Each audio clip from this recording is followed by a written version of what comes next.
텐진, 한 소방관이 평소처럼 야간 당직 근무를 서고 있었습니다.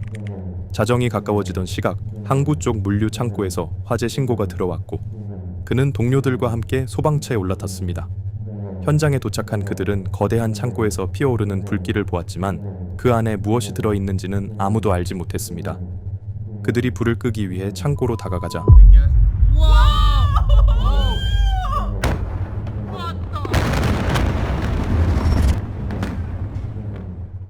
텐진은 중국 수도 베이징에서 남동쪽으로 약 160km 떨어진 곳에 위치한 인구 약 1,500만 명의 거대 도시입니다. 그리고 이 도시의 동쪽 해안선을 따라 중국 북부 최대의 무역항인 텐진항이 자리 잡고 있었습니다. 전 세계 200개 이상의 나라와 교역하며 하루에도 수천 개의 컨테이너가 쉴 새 없이 들어오고 나가는 이곳은 중국 경제의 핵심 관문이라 불리는 곳이었습니다. 이 거대한 항구의 비나이 신구 지역에는 각종 화학물질과 위험물을 취급하는 물류 창고들이 줄지어 늘어서 있었습니다. 그 가운데 루이하이 국제물류 유한공사라는 회사가 운영하는 위험물 창고가 하나 있었습니다. 이 회사는 위험물질을 연간 100만 톤씩 처리하는 대형 물류 업체였는데 이 창고 안에는 아무도 정확히 파악하지 못하고 있던 심각한 문제가 숨어 있었습니다.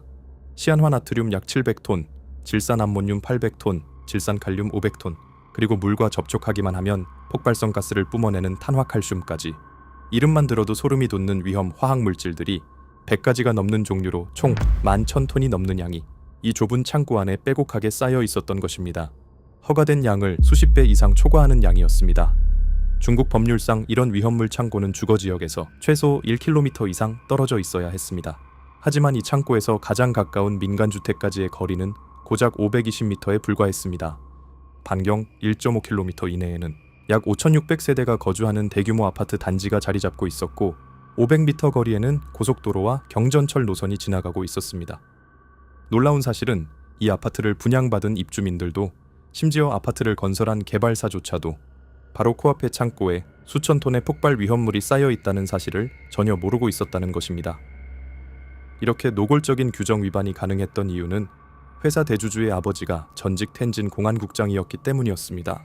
권력을 등에 업은 이 회사는 규정을 위반하면서도 아무런 제재 없이 위험물을 보관하고 있었습니다. 원래 이 창고는 일반 하역 및 저장 업무 허가만 받은 시설이었습니다. 이미 2013년 위험물 컨테이너 안전검사에서 컨테이너 5개가 불합격 판정을 받았지만 그 어떤 후속 조치도 이루어지지 않았습니다. 겉으로는 평범한 물류 창고처럼 보였지만 내부의 위험은 이미 한참 전부터 커지고 있던 것이었죠. 2015년 8월 12일 수요일 오후 10시 50분경 루이하이 물류 창고 안쪽에 쌓여있던 컨테이너에서 원인 불명의 화재가 발생했습니다. 이후 6개월간의 조사 결과에 따르면 창고 안에 보관되어 있던 나이트로셀룰로스라는 화학물질이 사고의 시작점이었습니다.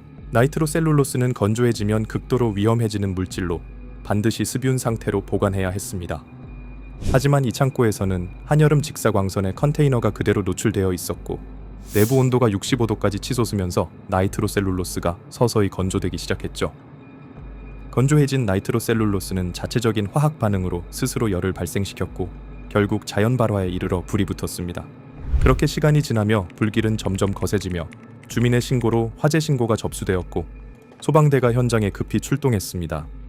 하지만 이때 가장 먼저 현장에 도착한 인력은 국가 정규 소방관들이 아니었습니다.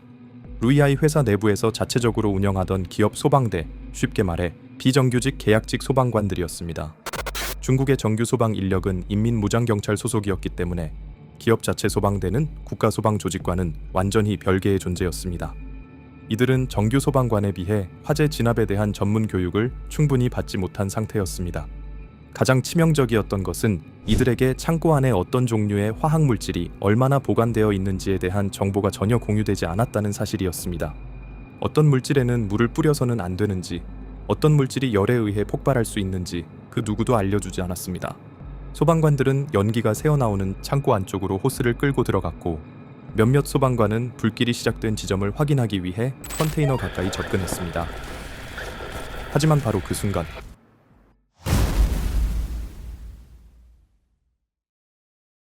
오후 11시 34분경 나이트로셀룰로스로 인해 시작된 화재가 주변 위험물로 번지며 첫 번째 폭발이 일어났습니다. 폭발은 규모 2.3에 해당하는 지진파를 만들어냈고 불길이 순식간에 치솟았습니다. 현장 가까이에 있던 소방관들은 피할 틈조차 없었습니다. 그들은 순식간에 폭발에 휩쓸렸습니다. 그리고 약 30초 뒤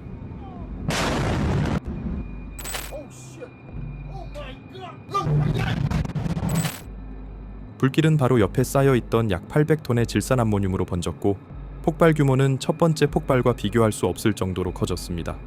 공식 조사 보고서에 따르면 두 차례 폭발의 총 에너지는 무려 TNT 약 450톤에 달했습니다. 폭발 지점에는 지름 97m, 깊이 14m의 구덩이가 남았고 항구 위로 거대한 연기 기둥이 올라왔습니다. 일본 기상위성 히마와리 8호도 이 폭발을 포착했죠. 폭심지에서 약 160km 떨어진 베이징에서도 굉음과 진동이 감지됐고 두 번째 폭발은 무려 규모 2.9에 해당하는 지진파로 기록됐습니다. 폭발 현장 주변은 순식간에 무너졌습니다. 반경 수백 미터 안의 건물들은 뼈대만 남았고 항구 한쪽에 줄지어 세워져 있던 수입 자동차 12,000여 대는 한꺼번에 불에 탔습니다. 충격은 항구 안에서 끝나지 않았습니다. 2km 떨어진 아파트 단지에서도 유리창이 깨졌으며 일부 집에서는 벽이 무너졌습니다. 폭발음을 듣고 창가로 다가갔던 주민들은 날아든 유리 파편에 심하게 다쳤습니다. 하지만 가장 큰 피해를 입은 사람들은 현장 안에 있던 소방대원들이었습니다. 그리고 그들 대부분은 안타깝게도 현장에서 그대로 목숨을 잃었죠. 공식 최종 집계 결과는 참혹했습니다. 이 사고로 165명이 숨졌고 8명은 끝내 실종 상태로 남았습니다. 다친 사람은 약 800여 명에 달했죠. 실종자까지 포함하면 희생자는 모두 173명. 그런데 이 사고에서 특히 충격적인 숫자가 있었습니다. 희생자 173명 중 소방 관련 인력이 무려 104명이라는 것입니다. 불을 끌어 들어간 사람들이 가장 큰 피해를 입은 것이었죠.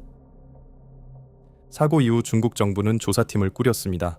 그리고 조사가 진행되면서 이 사고가 단순히 운 나쁜 폭발 사고가 아니라는 사실이 드러났습니다. 루이하이 창고는 원래 위험물을 이렇게 많이 보관할 수 있는 곳이 아니었습니다.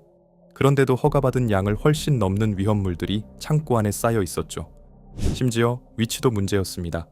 이런 위험물 창고는 사람이 사는 곳에서 멀리 떨어져 있어야 했습니다. 하지만 이 창고는 아파트 단지와 너무 가까운 곳에 있었습니다. 여기서 더 큰 문제는 이 위험을 현장에 들어간 사람들이 제대로 알지 못했다는 점이었습니다.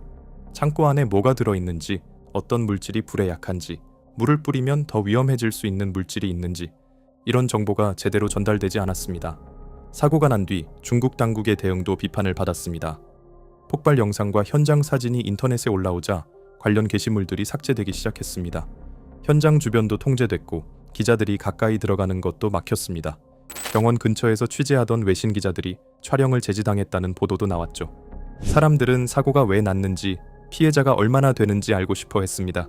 하지만 정확한 정보는 빠르게 나오지 않았습니다. 텐진 지역 방송국도 비판을 받았습니다. 큰 폭발 사고가 났는데도 한동안 사고 소식을 집중적으로 전하지 않고 원래 방영 프로그램을 내보냈다는 지적이 나온 것입니다. 조사가 끝난 뒤 루이하이 물류 회장은 재판에 넘겨졌습니다. 위험물을 불법으로 보관하고 불법 영업을 하고 뇌물을 준 혐의 등이었습니다. 그에게 내려진 판결은 사형 집행유예 2년이었습니다. 회사 관계자뿐 아니라 관련 공무원들도 처벌을 받았습니다. 시간이 지나면서 텐진항은 다시 운영을 이어갔습니다. 오늘날 텐진항은 여전히 중국 북부의 주요 항구입니다. 작년 2025년 1분기에도 컨테이너 570만 개 이상, 화물 1억 2천만 톤을 처리했습니다. 하지만 2015년 8월 12일의 폭발은 텐진항 역사에서 가장 큰 참사 중 하나로 남았습니다. 오늘의 이야기는 여기까지입니다.